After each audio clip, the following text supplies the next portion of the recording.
Birgina Essential kitoblar orqali ham listening, ham reading, ham vocabulary va hatto pronunciation skilllaringizni oshirish imkoniyatiga egasiz. Qanday qilib deysizmi? Videoni oxirigacha ko'ring.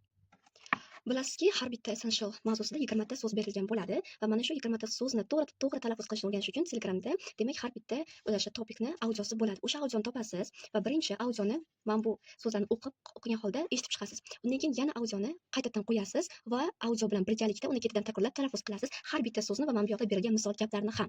Undan keyin har bitta so'zni to'g'ri talaffuzni o'rganib chiqdingiz, endi yaxshilab yodlab olasiz. Keyin esa mana bu yoqda berilgan lug'at bo'yicha mashqlar bajarasiz va buni bajarish uchun albatta so'zlarni yaxshilab yodlab oling. Shundagina bu mashqning effektini sezasiz. Undan keyin har doimgidek matn berilgan bo'ladi. Matnni ham albatta audiosi bor va audiosini birinchi yaxshilab eshitib chiqing va ikkinchi marta audioni yana qaytadan qo'ying va audioni ketidan qaytarib o'zingiz ham talaffuz qiling. Va yana bitta sizlarga maslahat berardim. Har bitta matnni tez o'qish qilib 1 daqiqaga qo'yib o'qing. Shunda nutqingiz ravon bo'ladi va ingliz tilida gapirish qobiliyatlaringiz yanada tez oshishiga demak yordam beradi. Matnni yaxshilab o'qib, tushunib olgandan keyin matn bo'yicha mashqlarni albatta bajaring va reading skilllaringiz oshiradi. Ko'rib turganingizdek, bitta Essential kitob orqali siz ham listeningni oshirdingiz, audio bilan birgalikda demak ko'proq eshitib, ham reading oshirdingiz, readingni demak so'zlarni yodlab, matnni tushunib, mashqni bajarib va hatto vocabularingiz albatta oshadi, chunki bu o'zi vocabulary kitob va eng asosiysi pronunciation, ya'ni talaffuzingiz ham juda ham yuqori levelda o'sadi.